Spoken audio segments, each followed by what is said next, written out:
ایسا قیمتی اثاثہ نہیں رہو گے جس کی وجہ سے وہ کسی سے حسد کریں۔ رہی حوریں تو ان کی تحقیر مت کرو کہ ان کے لیے کمتر اور گزارے کے قابل کے الفاظ بولو۔ وہ جنتی خواتین جیسی تو نہیں، مگر بہرحال ایسی بھی نہیں کہ تم ان کو کمتر سمجھو۔ اچھا تو وہ کیسی ہیں؟ میں بتاتا ہوں وہ کیسی ہیں۔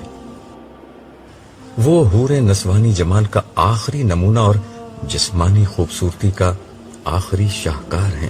ان کا بے مثال حسن اور باکمال روپ سرخی پاؤڈر کے سنگھار، گجروں کے تار، موتیوں کے ہار اور زیب و زینت کی جھنکار کا محتاج نہیں ہوتا۔ ان کے وجود کی تشکیل کے لیے کائنات اپنا ہر حسن مستعار دیتی ہے۔ پھول اپنے رنگ، ہوا اپنی لطافت، دریا اپنا بہاؤ، زمین اپنا ٹھہراؤ، تارے اپنی چمک، کلیاں اپنی مہک، چاند اپنی روشنی، سورج اپنی کرنیں، آسمان اپنا توازن، چوٹیاں اپنی بلندی اور وادیاں اپنے نشیب جب جمع کر دیتے ہیں تو ایک حور وجود میں آتی ہے۔ ان کا حسن خوبصورتی کے ہر معیار پر آخری درجے میں پورا اترتا ہے۔ ان کا قد لمبا اور رنگ زردی مائل گورا ہے۔ پورے جسم کی جلد بے داغ اور شفاف ہے۔ آنکھیں بڑی بڑی اور گہری سیاہ ہیں، مگر ہر لباس کی مناسبت سے اس کے رنگ میں ڈھل سکتی ہیں۔ ان کی بھویں ہموار اور پلکیں دراز ہیں۔ ان کی نظر عام طور پر جھکی رہتی ہے، مگر جب اٹھتی ہے تو تیر کی طرح دل تک جا پہنچتی ہے۔ ان کا چہرہ کتابی، پیشانی کشادہ، رخسار سرخی مائل، ناک ستوا، زبان شیریں، ہونٹ گلاب کی طرح نازک اور دانت موتیوں کی طرح چمکدار ہیں۔ ان کے بال ریشم کی طرح نرم اور چمکدار اور ان کے سفید رنگ کے برعکس گہرے سیاہ اور پنڈلیوں تک لمبے ہیں۔ ان کی آواز سریلے نغموں کی طرح کان میں رس کھولتی، باتوں سے موتی جھڑتے اور مسکراہٹ سے رت حسین ہو جاتی ہے۔ ان کے وجود میں حیا کا عطر اور سانسوں میں خوشبوؤں کی مہک ہے۔ ان کے لہجے میں نرمی، چلنے کے انداز میں دلربائی اور بولنے کے طریقے میں شان و وقار ہے۔ ان کا معطر وجود مخملی لباس اور چمکتے زیور کے اندر بادلوں میں چھپے کھلتے بدر کامل کا منظر پیش کرتا ہے۔ تم نے حوروں کو دیکھا ہے؟ نہیں، انہیں کسی نے نہیں دیکھا، صرف ان کا احوال سنا ہے۔ وہی تمہیں سنا رہا ہوں۔ سالے بے تکان بول رہا تھا اور میں خاموشی سے اس کی شکل دیکھ رہا تھا۔ تمہاری باتیں واقعی مبالغہ، کہانیاں اور خواب لگ رہی ہیں، لیکن یہ اگر خواب ہے تو بہت دلکش خواب ہے۔ یہ خواب ابھی ختم نہیں ہوا۔ سنو، ایک حور کا وجود بل کھاتی ندی کی طرح ڈھلتا ہے جو آسمان کی سیاہ گھٹاؤں سے برف کی صورت اپنے سفر کا آغاز کرتی، جھرنوں اور آبشاروں کی صورت نکلتی، ڈھلانوں میں اترتی، میدانوں میں ٹھہرتی، بلندیوں کو چھوتی، نشیب کی طرف بڑھتی، ٹیلوں کو عبور کرتی ہوئی وادیوں تک پہنچتی ہے اور آخرکار نیکی، پارسائی اور تقوی کے اس سمندر پر اپنا وجود نچھاور کر دیتی ہے۔ جس نے زندگی صبر اور تقوی کے ساتھ گزاری، یہ اس لیے ہوتا ہے کہ یہ ندی اپنے پورے سفر میں کسی نجاست، کسی آلودگی کا شکار نہیں ہوتی، ہر نامحرم نگاہ کو اپنی دید اور لمس سے دور رکھتی ہے۔ یہ ہزاروں میل کا سفر پاک دامنی کے ساتھ طے کرتی ہے، اس لیے پاک دامن سے کم کسی شخص کو قبول نہیں کرتی، اور آخرکار سیل شباب کی چڑھتی گھٹتی موج کا سا ان کا وجود اپنے سمندر میں ہمیشہ کے لیے ضم ہو جاتا ہے۔ مجھے سمجھ ہی نہیں آتا کہ تعریف حوروں کی کروں یا تمہارے بیان کی۔ تعریف تو صرف اللہ کی ہونی چاہیے، مگر یاد رہے میں فرشتہ ہوں، یہ میرے نہیں انسانی جذبات کا اظہار ہے۔ میں نے انسانی الفاظ اور جذبوں کے بارے میں جو کچھ سیکھا ہے اس کا اکثر حصہ تمہارے ساتھ رہ کر تم سے سیکھا ہے، اس لیے تم چاہو تو اپنی تعریف آپ کر سکتے ہو۔ نہیں، تعریف کا مستحق تو صرف اللہ ہے، اور جو ہر خوبصورتی کا خالق ہے، چاہے وہ بیان کی ہو یا انسان کی۔ مگر یہ بتاؤ، کیا یہ حوریں انسان ہوں گی؟ ہاں، یہ بھی انسان ہے۔ اسی طرح اہل جنت کے وہ خدام جنہیں غلمان کہا جاتا ہے، وہ بھی انسان ہی ہیں. یہ وہ لڑکے ہیں جو ہمیشہ لڑکے ہی رہیں گے. یہ لڑکے کیوں رہیں گے؟ ملازم اور خادم تو وہ بہتر ہوتا ہے جو زیادہ عمر کا ہو اور زیادہ سمجھ رکھتا ہو. میں نے ذہن میں آنے والا ایک اعتراض جڑ دیا. نہیں، ایسا نہیں ہے. یہ کم عمر ہونے کے باوجود بلا کے مزاج شناس ہوں گے. اہل جنت کی مجلسوں میں جب کسی جنتی کا مشروب ختم ہوگا تو یہ اس کی نظر دیکھیں گے اور بلا کچھ کہے سنے اس کے گلاس میں مطلوبہ شراب اتنی ہی مقدار میں ڈالیں گے جتنی اسے ضرورت ہوگی. اس لیے ان کی سمجھ بوجھ اور مزاج شناسی کی تو کوئی حد نہیں. البتہ انہیں لڑکوں کی شکل میں اس لیے رکھا جائے گا کہ جسمانی طور پر مستعد رہیں اور لمحہ بھر میں ہر خدمت بجا لائیں. ان کا لباس، شکل اور حلیہ انہیں ایسا بنا دے گا گویا محفل میں قیمتی موتی بکھرے ہوئے ہیں. ان کے ابدی طور پر کم عمر لڑکے بنائے جانے کی دوسری وجہ یہ ہے کہ ان کو کبھی ازدواجی تعلق کی ضرورت نہ ہو، جبکہ حوریں مکمل شباب کی عمر کو پہنچی ہوئی لڑکیاں ہوں گی اور اہل جنت کی بیویاں ہوں گی. کیا حوریں اور غلمان اہل جنت کے لیے خاص طور پر تخلیق کیے جائیں گے؟ یہ ایک لمبی کہانی ہے. ہمارے پاس وقت کی کون سی کمی ہے؟ یہ لمبی کہانی بھی سناتے جاؤ. سنو، آج کا دن انسانوں کا پہلا محشر نہیں ہے. کیا مطلب؟ کیا قیامت پہلے بھی آ چکی ہے؟ قیامت تو پہلے نہیں آئی، البتہ اول تا آخر سارے انسان ایک دفعہ پہلے بھی پیدا کیے جا چکے ہیں. تمہارا اشارہ عہد الصد کی طرف ہے؟ ہاں، مگر اس سے قبل اللہ تعالیٰ نے تمام مخلوقات کے سامنے یہ موقع رکھا تھا کہ وہ جنت میں اللہ تعالیٰ کی ابدی رفاقت کا شرف حاصل کر لیں. لیکن اس کے لیے انہیں دنیا میں کچھ وقت ایسے گزارنا ہوگا کہ خدا ان کے سامنے نہیں ہوگا، صرف اس کے احکام ان کے سامنے آئیں گے اور انہیں بن دیکھے رب کی عبادت اور اطاعت کا راستہ اختیار کرنا ہوگا. زمین کی بادشاہی عارضی طور پر امانتاً اس مخلوق کو دے دی جائے گی اور اپنی بادشاہی کے زمانے میں اس مخلوق کو اپنے بارے میں یہ ثابت کرنا ہوگا کہ وہ صاحب اختیار بادشاہ ہونے کے باوجود بن دیکھے خدا کی اطاعت کے لیے تیار ہے. جس کسی نے اقتدار اور اختیار کی اس امانت کا درست استعمال کیا، اس کا بدلہ جنت میں خدا کی ابدی رفاقت ہوگی اور ناکامی کی صورت میں جہنم کا عذاب. تو پھر کیا ہوا؟ یہ ہوا کہ ساری مخلوقات ڈر کے پیچھے ہٹ گئیں، اس لیے کہ جنت جتنی حسین ہے، جہنم اتنی ہی بھیانک جگہ ہے. حشر کی سختی کو تو ابھی تم نے اپنی آنکھوں سے دیکھا ہے. اس کے بعد کون عقل مند اس امتحان میں کودنے کی کوشش کرتا؟ اور غالباً ہم جذباتی انسان اس امتحان میں کود پڑے. میں نے لقمہ دیا، ہاں یہی ہوا تھا. لیکن خدائی امانت اٹھانے کا یہ عزم روح انسانی نے اجتماعی طور پر کیا تھا. اس لیے خدا کے عدل کا تقاضا یہ تھا کہ ہر انسان کو پیدا کر کے براہ راست اس سے یہ معلوم کیا جائے کہ وہ کس حد تک اس امتحان میں اترنے کے لیے تیار ہے. عبداللہ، یہ اس لیے ہوا کہ تمہارا رب کسی پر رائی کے دانے کے برابر بھی ظلم نہیں کرتا. سو اس نے سب انسانوں کو پیدا کیا، سب کے سامنے اپنے پورے منصوبے کو رکھا. ظاہر ہے انسانوں کی اکثریت پہلے ہی اس مقصد کے لیے تیار تھی، اسی لیے وہ پورے شعور کے ساتھ اس امتحان میں کودنے کے لیے تیار ہو گئے. البتہ جن لوگوں نے یہ خطرہ مول لینے سے انکار کر دیا، ان سب کے بارے میں یہ فیصلہ ہوا کہ انہیں سن بلوغت تک پہنچنے سے قبل ہی مر جانے والے بچوں اور بچیوں کا کردار سونپ دیا جائے. یہی بچیاں اور بچے جنت کی بستی میں حور و غلمان بنا دیے جائیں گے اور باقی لوگ اس کڑے امتحان میں اترنے کے لیے تیار ہو گئے. ہاں، مگر اس میں بھی خدا کی کریم ہستی نے کمال عنایت کا مظاہرہ کیا تھا. تم جانتے ہو کہ دنیا میں سب کا امتحان یکساں نہیں ہوتا. یہ امتحان بھی اس روز ہر شخص نے اپنی مرضی سے چن لیا تھا. جو بہت زیادہ حوصلہ مند لوگ تھے انہوں نے نبیوں کا زمانہ چن لیا. ان لوگوں کا امتحان یہ تھا کہ ہر سو پھیلی گمراہی کے دور میں انبیاء کی تصدیق کر کے ان کا ساتھ تھے.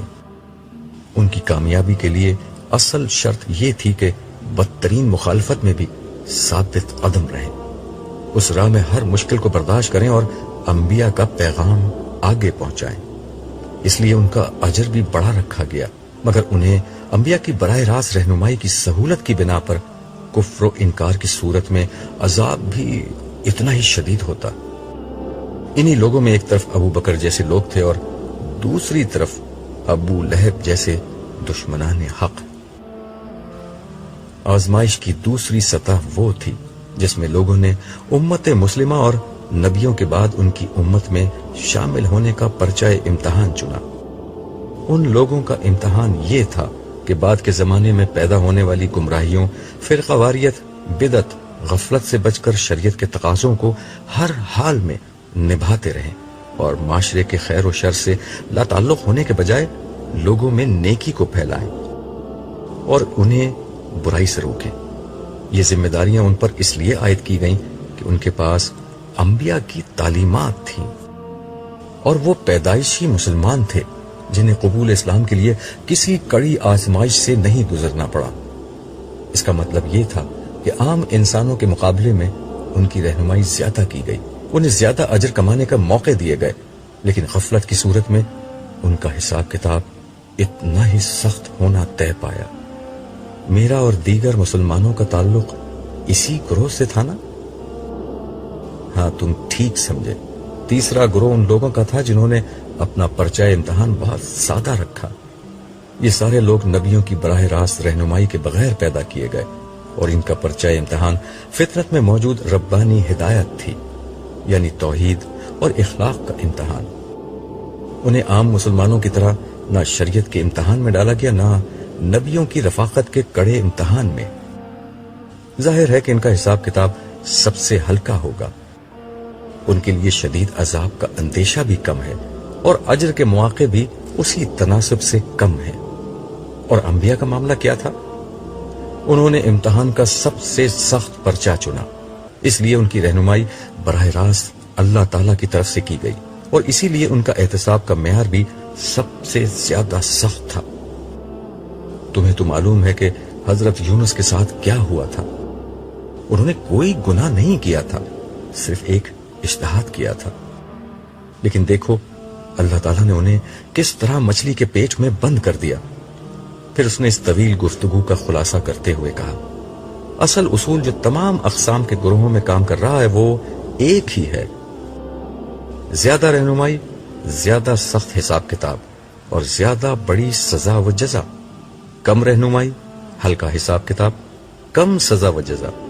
مگر کسی انسان کا تعلق کسی گروہ سے ہے، اس کا انتخاب انسانوں نے خود کیا ہے، اللہ تعالیٰ نے نہیں۔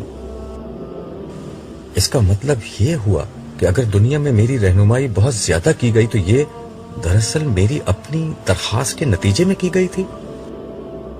ہاں، بالکل ایسا ہی ہے، اسی وجہ سے تم آج اتنا اونچا درجہ پانے میں کامیاب ہو گئے۔ اگر تم اس رہنمائی کی قدر نہ کرتے تو تمہیں اتنا ہی شدید عذاب دیا جاتا۔ یار، میں نے کتنا بڑا رسک لے لیا تھا۔ یہی تمہاری دنیا کا اصول تھا، نو رسک نو گین۔ مجھے اس لمحے احساس ہوا کہ میں نے کیا پا لیا ہے اور کس خطرے سے نکل گیا ہوں۔ میں بے اختیار سجدے میں گر گیا۔ دیر تک میں اپنے رب کا شکر ادا کرتا رہا جس نے مجھے اس عظیم امتحان میں سرخرو کر دیا تھا۔ اتنے میں صالح نے میری پیٹھ تھپکتے ہوئے مجھ سے کہا، عبداللہ اٹھو۔ میں اٹھ کر کھڑا ہوا اور صالح کو دونوں ہاتھوں سے پکڑ کر بولا، صالح، اب میں کبھی نہیں مروں گا۔ میری زندگی میں کبھی کوئی بیماری، بڑھاپا، خوف، غم، حزن، اداسی اور مایوسی نہیں آئے گی۔ میرا دل چاہ رہا ہے کہ میں اچھلوں، کودوں، ناچوں، قہقہے لگاؤں اور پوری دنیا کو چیخ چیخ کر بتاؤں کہ لوگوں میں کامیاب ہو گیا، لوگوں میں کامیاب ہو گیا۔ آج سے میری بادشاہت شروع ہوتی ہے، آج سے میری زندگی شروع ہوتی ہے۔ صالح خاموشی سے مسکراتے ہوئے مجھے دیکھتا رہا۔ میرے خاموش ہونے پر وہ بولا، زندگی تو شروع ہوگی، ابھی تو ہمیں واپس حشر میں لوٹنا ہے، بہت سے احوال دیکھنے ہیں۔ خدا نے تمہیں بڑا غیر معمولی موقع دیا ہے، آؤ میدان حشر میں چلتے ہیں۔